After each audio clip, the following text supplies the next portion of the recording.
Welcome to Scoop, where you get the scoop on this week's news. My name is Jenna, and this is SmartHER News.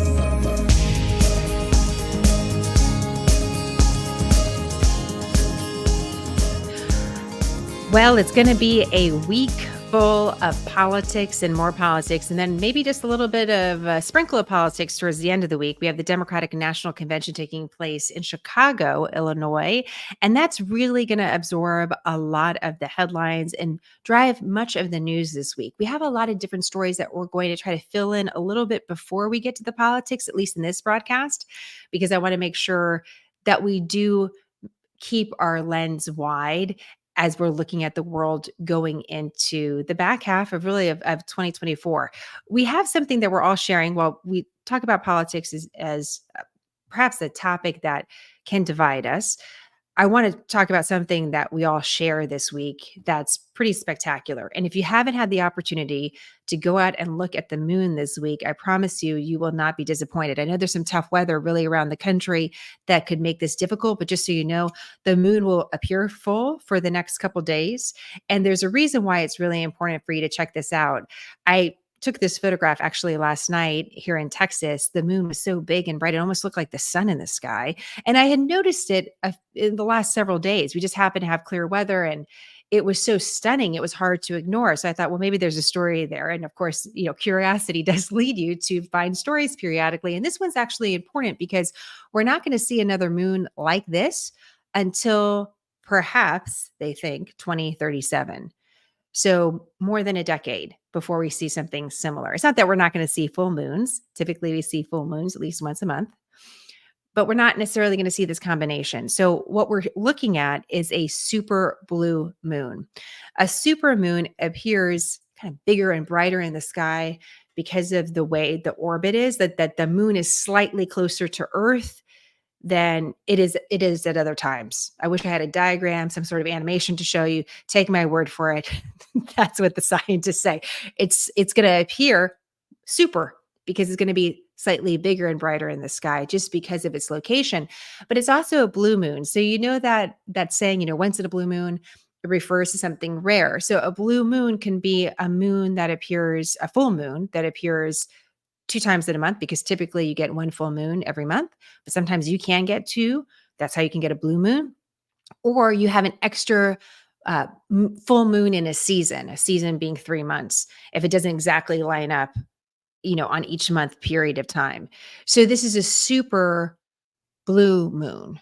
And it's that combination that is rare because we're getting another look at a full moon, and this full moon appears bigger and brighter than most. So that's your little science snippet for the day for Scoop. It's a good excuse to get outside at night and check out the moon. And I had a great time with my kids. I said, listen, we're going to go moon bathing. All right. This is your mother from San Francisco. I know we live in Texas, but your mom growing up in San Francisco, we had San Francisco vibes. You got a little bit of that, we're energy hippie vibes from San Francisco. I can talk about stereotypes because I was born there, and I can confirm that that's part of the San Francisco culture. We got a little bit of that in us. So I was like, come on, we're going to go moon bathe. We're going to go outside. We're part of nature. Let's get in the good vibes as we're going back to school. So that's what I did with my kids. And they thought it was hilarious. My son went off on moon screen, like sunscreen. If we're going to have a moon hat, like a sun hat, we had a whole line set up. So expect that if you talk to your kids about it. But we did a little moon bathing to hopefully reset ourselves before this very busy season that's going to pick up for really so many families across the country, as well as all of us when we get closer to this election period. I know I keep saying, hey, listen, once we get after Labor Day, I don't want to rush us along the month of August, but it's really this time period that we have to work through before we get to that mid-September period where things sort of settle. And the Democratic National Convention is a key part of that.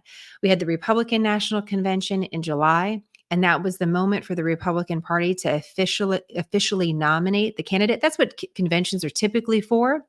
Even though there's a lot of ceremony, there is that moment where the party is supposed to officially nominate who's going to be at the top of the ticket, who the running mate is going to be. For the Republicans, we didn't even know who the vice president was really going into the convention right before the convention started. So there was a lot of news around the convention. And obviously, we had the attempted assassination of former President Trump just before that. So there was a flurry of energy and activity around that event. That was also the moment where the Republicans do have the stage and they were able to talk about whatever they wanted to talk about to set the tone for their party and their platform as we go into this very critical election period. Now it's the Democrats' turn. The Democratic Party has the stage this week and they have the spotlight and they're going to have the same opportunity. It is not for anybody else except for the candidates and the party to determine what the message is going to be. And this is very rare because in most other circumstances, you think about it, a press conference, a debate, the narrative or the topics are being driven by somebody else. But in these cases, it's for the party to do. And that's why we want to watch closely. It is ceremonial in many ways for the Democrats this time because they did that virtual roll call. If you remember when there was a question about who the nominee was going to be, if it was going to be Vice President Harris, the party decided to do this virtual roll call. There was a couple reasons to do that logistically, but they also decided to do it to solidify who the candidate was going to be and turn the page after President Biden decided not to run anymore. So that part of the process was kind of done. They're still going to do it at the convention, but it's going to be more ceremonial. And again, we have a series of different speakers over the next several days. So the convention opens tonight, which is Monday. It'll close on Thursday with an expected speech from Vice President Harris, who is the nominee for president.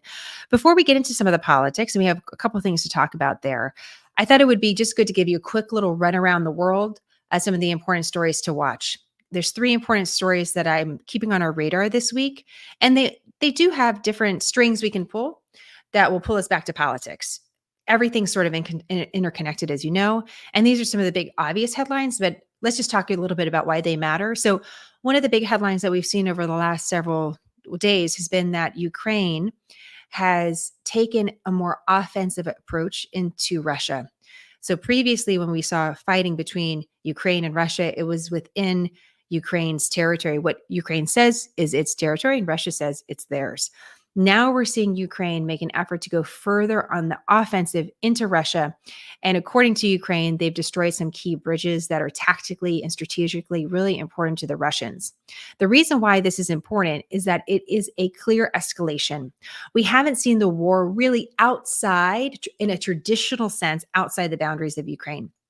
Now we're seeing this, and it's something to watch because the question becomes, especially since a lot of our taxpayer money and equipment and weapons are being used in this war with stipulations about how they should be used, the question becomes, how much does Ukraine push into Russian territory? And what are the second and third order effects of that? Up until this point, we could talk about the fighting as somewhat contained. So, what does this look like next? And how will America feel about this more aggressive posture by Ukrainians, especially during this election period when the Ukraine war, depending on your political point of view, is either viewed as a necessary responsibility of the American government or something that is an extra that we shouldn't be as invested in. So we're going to watch that. Second thing we're going to watch is what's going on in the Middle East. We've kept an eye on that over the last several weeks, quite frankly, last several months. There's been a lot more focus because of fears of retaliation from Iran, as we've seen several high-profile assassinations or targeting of terrorist leaders. These are leaders of groups deemed or designated terrorist groups by the United States of America, including Hamas and Hezbollah.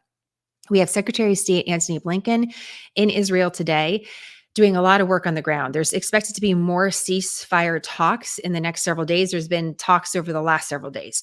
And there seems to be a renewed urgency, not only a concern about escalation, but a renewed urgency. And Secretary Blinken said as much today that this might be the last opportunity to get these hostages that Hamas is still holding, some believe still in Gaza, to be released and for an actual ceasefire to take place. We're nearing that 1 year, marking 1 year since the terrorist attack. As we get closer to the date, the anxiety and the seriousness of this conflict starts sitting a little bit harder, not only on the people experiencing it and suffering through it every single day, but also on the leaders that are trying to navigate a way out of this. And with each passing day, likely it feels like less of an opportunity to try to figure out a way to bring peace to this particular area. Maybe not peace, maybe just a stop to the fighting. You also have this other layer of politics because the Democrats are in office, and this is a area of great contentious debate within the Democratic Party, where you have Democrats that really firmly believe that the United States has not done the right thing when it comes to this particular conflict, that has fallen too far on the side of our ally Israel, and should be more concerned about the humanitarian effects of this war and the plight of the Palestinian people that are caught in the crossfire here. In fact, that's why there's a concern about protests in Chicago with a potentially a contingent of those who really dislike the leadership that President Biden and Vice President Harris have taken in this particular area. In certain parts of the country, like Michigan, for example, or Minnesota, where there's more of a representation of folks that are more sympathetic to the Palestinian cause because of their background. Perhaps they share a Muslim background with the Palestinian cause. Maybe they come from that particular area of the world. This has been a question mark of how this could impact the election here at home, because these are voters that maybe once were depended on as voters for the Democrats, who maybe cannot be as dependable this time around. And it's not to say that they would necessarily, if you kind of think of a stereotypical profile, that they would vote for President Trump, but maybe they would not feel inspired to vote at all. And what would that mean for the election? So there's a couple of different layers to this story, but the language that's being used by our leaders, the fact that Secretary Blinken made some sort of reference to this being a final opportunity, either that's strategically part of this, or added pressure, they feel like a little added pressure is going to get this over the finish line, or there's an actual feeling this might be it. And from this point on, we're not quite sure where these talks can go from here. So it's something that I want to watch strategically for a few different reasons. I also want to share with you something back here at home. And this also ties when we see conflict around the world. One of the ways we think about it is, how does it affect here at home? We often talk about the US southern border. So one of the news items that we received over the last couple of days is new numbers when it comes to the US border. And these are important. 1 month's border report doesn't necessarily reflect a trend. However, we have seen more significant declines of encounters at the US southern border in recent months. I'm going to see if I can pull this up for you so you can see it a little bit better. What we're looking here specifically is at this orange line. The orange line reflects 2024. You can see in December, we had almost 370,000 plus encounters at the US southern border, a historic high that we've never seen before. The year historically still has a high level of encounters. So these are people coming across the border without legal status that are being encountered by law enforcement, who are either being arrested, detained, removed, or allowed to stay in the country pursuant of an asylum claim. What's changed in June is that the Biden administration came out with a unilateral policy. This is an executive action. This is something that really any presidential administration can take. They can take executive action. When you take executive action, it doesn't have the same strength as new legislation from Congress, and therefore it also can be legally challenged. So this policy has been legally challenged, and you should know that. But the policy is this, that if you come across the border illegally, you don't have legal status, you come across, you know that you're not supposed to be here, and you say to Border Patrol, I want to apply for asylum, the Biden administration is not allowing that to happen. They're saying if you want to apply for asylum, you have to come through legally a port of entry. And they're giving people a few different ways to do that, including through an app that they've tried over the last year or so. So the numbers of encounters at the US border have fallen, and Customs and Border Protection say, well, it's because of this policy, because people know if they attempt to come over illegally, they're not going to get the opportunity to seek asylum. And so this is forcing them to do something different. The Washington Post has some reporting to also suggest that Mexico has stepped up in trying to have more enforcement on their side of the border to keep out illegal crossing. So it might be a few different factors, and that's what's going to be difficult here. We'll have to see what happens in August and September, and then we're going to be done with the fiscal year in the US government. Your fiscal year is from October to September. So when we're talking about a year, it's not January to December. So we actually have 2 more months, and then we'll have a full year for 2024. And you're right, we'll get that full year report right before the election. If we see continuing significant declines, this could be an interesting talking point for those still in office, like President Biden and Vice President Harris, to say, hey, we've actually figured out a way to try to pull down encounters at the border. The Republicans and other critics will also be able to point out this is still a historic year. And it's worth noting that the chair of the House Homeland Security Committee, Mark Green, has some issues with this reporting. He believes that the Biden administration is fudging the numbers essentially, and says that the Biden administration is allowing people different pathways into the country that are not crossing the border illegally, but it's too permissive. And so Republicans are still saying, hey, we can't trust these numbers. What I'll tell you is right now, these are the numbers that we've been able to compare over the last several years. So they're kind of, I don't want to say they're the only numbers we have, but unlike some of these new programs, I don't have years of data to look back on. How much have these programs grow? Is it the exact number of encounters, fewer encounters that have then been allowed to come in through ports of entry using the app? Like, how do you compare that? Is it still the same amount of people coming into the country without citizenship, without necessarily legal status that are allowed to pursue asylum? Therefore, the sort of stress that could be put on communities and the sort of oversight of these people is not what Republicans or others would like. You know, is that actually happening? It's hard. It's going to be difficult to look at the data because some of it is so fresh. And the headline numbers are what they are. So the headline number, what you should know is that there's a decline in the number of encounters at the US border. This is 2 months of significant declines. The one caveat I'll add to this is that typically in the summer period, we tend to see fewer encounters at the border. And there could be a few different reasons for that, including just how oppressive the weather is in the heat of the summer. It can be a deterrent for people. Like, for example, we've seen kind of a rush towards the border in the later winter months.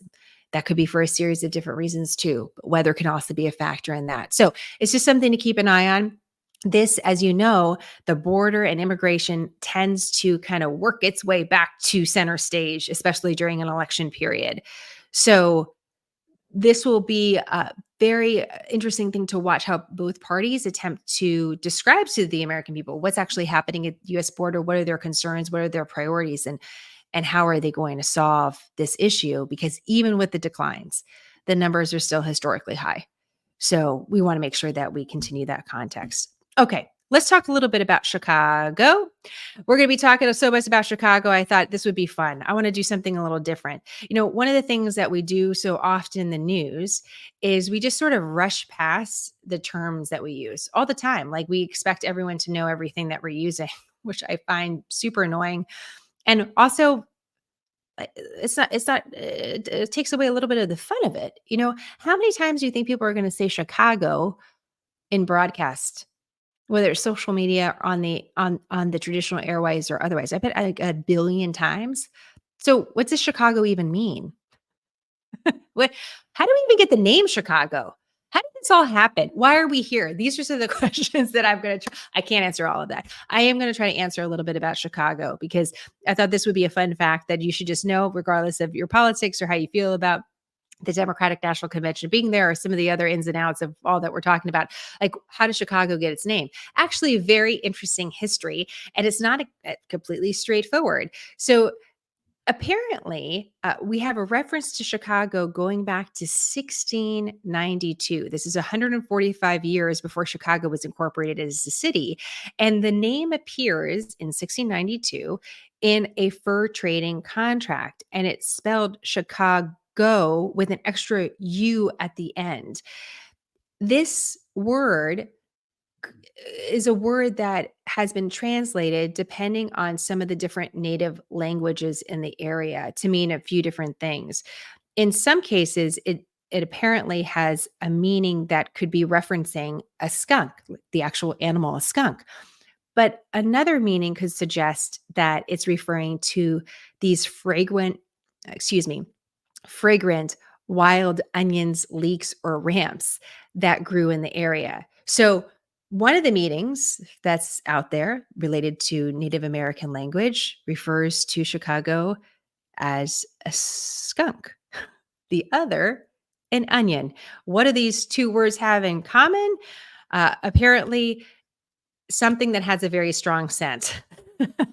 So I'm not going to be able to square all of this for you. What I can tell you is that apparently around the area of Chicago, because of the water in the area and the rich land that's obviously been used in Illinois, famous for its farmland, it was a place where wild onion grew. So when you say Chicago, you're actually using a native term that could have several different meanings, but place of a wild onion or on the skunk could be part of that. I thought that was sort of a curious thing to know. Chicago is a word that dates back to the 1690s. So there you go, a little piece of American history.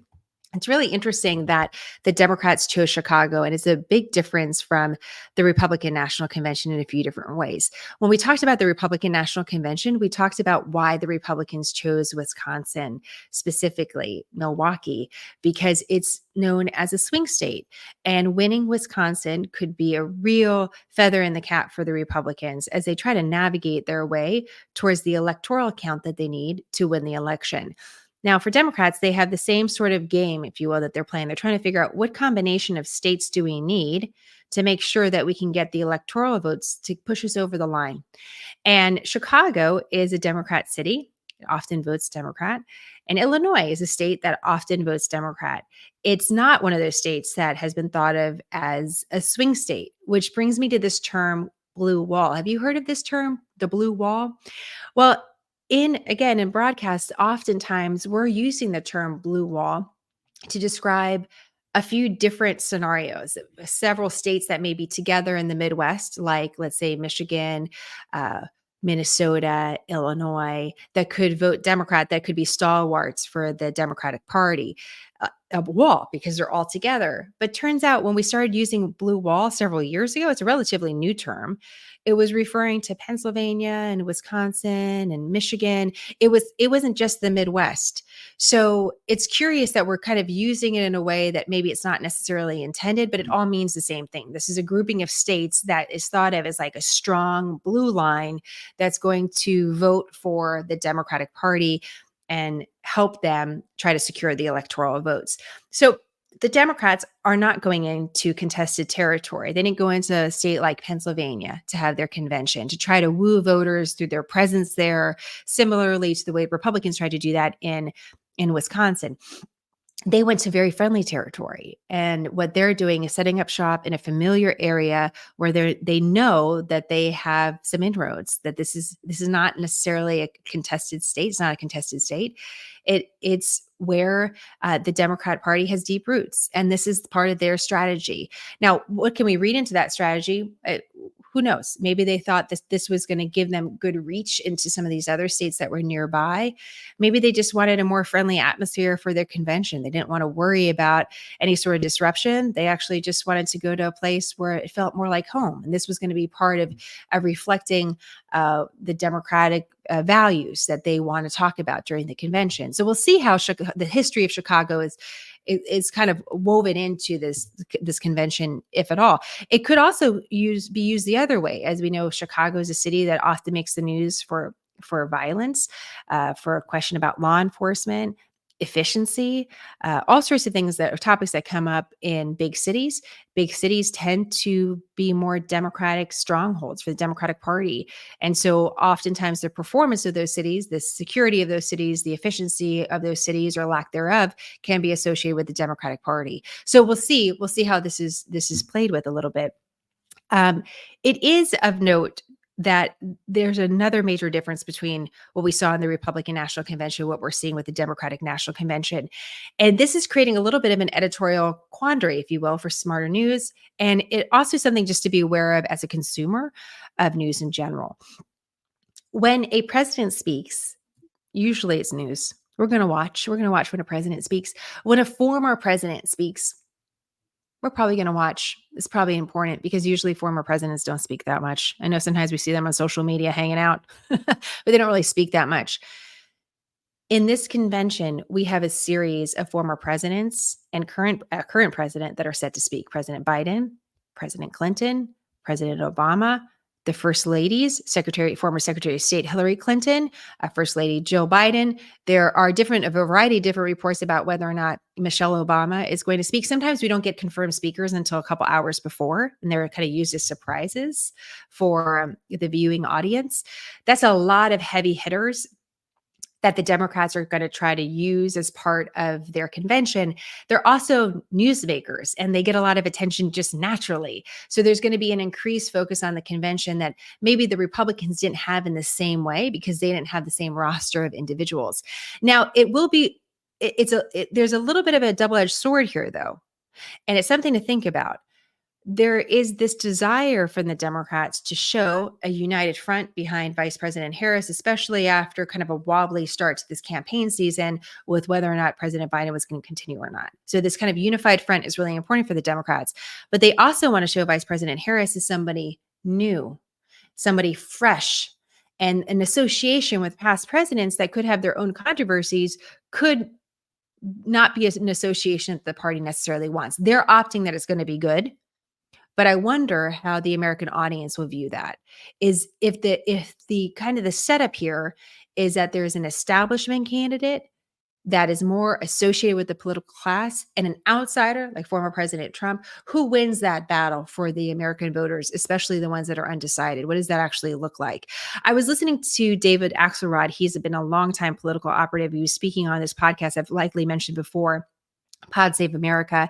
It's a podcast that was brought together by a whole bunch of former Obama administration officials and speechwriters and political consultants and advisors. And I enjoy listening to this podcast because they are insiders with their own media company. So they provide some insight into what's going on within the Democratic Party, and it's in a way that few people have that sort of perspective or those sort of contacts. They also swear a lot. So words to the wise, you can't have it on in your car if you're traveling around with your kids. So that's important. I just want to mention that. If you wonder if you turn it on, you're like, whoa, just FYI. But David Axelrod had this to say. I'm going to play two sound bites. David Axelrod had an interesting assessment of former President Trump and the challenges that former President Trump is having within his own campaign. And they also played a soundbite of Kellyanne Conway, who is a Republican strategist. She was the first woman to lead a winning presidential campaign in American history. That was President Trump's campaign in 2016. They also played her assessment and critique of Vice President Harris. I want you to hear both of them because I thought they were both worth your time. So here's David Axelrod first. Because Trump believes that he is the best ball carrier. And his idea is, just call my number on every play and we'll get to the end zone. And he keeps going backwards and he keeps getting tackled behind the line of scrimmage. And yet he wants to get up and call the same play again. But what's happened and what they've allowed to happen is she has become the turn-the-page candidate in this race. She is the vice president of the United States, and yet she is the turn-the-page candidate in this race. She has changed. He is the embattled incumbent. And that is a huge, huge strategic problem for them. Interesting. The sitting vice president is the change-the-page candidate, and that's how the Democrats are positioning Vice President Kamala Harris. Is it working? Let's hear what Kellyanne Conway has to say about this. Harris is just one big old blind date, and everybody's making her whatever they need her to be. She's so good looking. She's so smart. She's so wealthy. She's so funny. She's close to her mom. She goes on really cool vacation. She'll never break your heart. Everybody's making her what they need her to be. I'm Kamala Harris, and I approve of that message. Yeah, exactly. So that was John Favreau. He's the speechwriter for former President Obama. So what they're saying is, yeah, that's great because you can put your own wishes and desires as a voter on someone that you don't really know that much about. And so this is also why there's a lot of pressure on this convention, because in this particular way, Vice President Harris is going to have to start defining who she is and what are her promises to voters. This is going to be the first meeting. I don't want to use the term date. It gets a little weird. We're going to leave that analogy behind. But it's both of those observations by two political operatives from different points of the political spectrum I thought were really really on point and something to consider. And I like to look at critiques that don't feel like attacks, because even for someone who's a supporter of former President Trump, one could see how he is that sort of player. He wants to have the ball. He's like, give me the ball. I'm going to talk more to the press. I'm going to engage more with the people. That's going to help. That's going to help. And there's a question about whether or not it is actually helping him or hurting him right now. For Vice President Harris, she has been a new candidate before. That was part of her appeal. If we look back at the 2020 campaign, where she came out of the gates really, really hot, people were interested in her. She was a good debater. She went right after Vice President Biden at the time, former Vice President Biden, and took it to him hard, but quickly lost momentum and had to drop out of the race. So both of those observations, I thought, could be something we could keep in our back of our minds as to how these different campaigns are going to try to figure it out. How are they going to, for example, in former President Trump's case, give him the ball and let him try to score, but also have a team behind him that's helping him? And how is Vice President Harris going to step into the role as a new person and make the right steps to continue to define herself in a positive way and not make a misstep where suddenly people get nervous and pull back away? So these are some of the challenges. Real quick, I thought this would be important because I made this mistake a lot, and I'm trying really hard not to do it for you today. Do you see how people will switch off between Democratic and Democrat? And sometimes people refer to it as a Democrat Party, but technically it's a Democratic Party. Did you know this? So it turns out there's a little bit of a backstory here. At one point, the Republican Party was trying to constantly refer to the Democratic Party as the Democrat Party because they felt the association with the democratic system was a positive for the Democrats, who they were adversarial to. Now, I sometimes have used that term, the Democrat Party. It's not, I'm not trying to intentionally insult the party. It's just the Republican Party and Republicans. It would make sense, Democrat Party and Democrats, but it's the Democratic Party. So the Democratic Party is described, Democratic is a term describing the party. It's an adjective, it's a name. The noun is Democrats. Don't ask me to do grammar. It was never a strong suit for me. This is why I went into broadcast news. And we have copy editors. But in case you hear the term being used in different ways, sometimes it could be intentional, I suppose, to not refer to the Democratic Party as the Democratic Party, but it also could just be because it seems kind of easier and more equal. Republican Party, Republicans, Democratic Party, a Democrat Party, Democrats, but it's the Democratic Party. For what it's, there you go. The more you know, that's what it is. All right. Final thought for you as we go into this week. I'm going to be doing a live broadcast when Vice President Harris does her address on Thursday night, just like we did for former President Trump. We'll do the same thing for Vice President Harris. I'll send out an invite for those of you who'd like to attend live and watch it together and talk a little bit about what do we hear from her on the final night of the convention, because that'll be the closeout. And then we're going to turn the page away from these conventions and really get back into campaigning. But I was thinking about something that we covered last week on SmartHER News, and I didn't go far into it. It was the conversation between Elon Musk and former President Trump. And at the time, I listened to this conversation between the two. I said, really, there wasn't anything that newsworthy. It was more the fact that the conversation was happening and they were using X to broadcast it. That was really the newsworthy part. We know that Elon Musk supports former President Trump. So it's almost like two guys sort of sitting around talking. And that really was the intention, Elon Musk said of the interview at the offset. He said, I just want to have a conversation. You can't even have a conversation with people anymore because most conversations are adversarial. Also, Elon Musk was clearly giving President Trump a big platform and has talked about how there's a disparity in the media, that in general, the media will favor the Democratic candidate over the Republican candidate. And so in a way, Elon Musk was trying to level the playing field a little bit there in his own way. But there was a part of the interview that I've been thinking a lot about. And again, I don't think there's any major headlines. Most of the things they talked about, you've likely already heard about in a variety of different ways. But there was a part of the interview that kept coming up in a few different sections. And I'm going to play just like 20 seconds of this particular section, and I'll explain why in just a moment. It's part of what, people in America want to feel excited and inspired about the future. They want to feel like the future is going to be better than the past, and that America is going to do things that are greater than we've done in the past, reach new heights that make you proud to be an American and excited about the future. They want the American dream back. They want the American dream back more.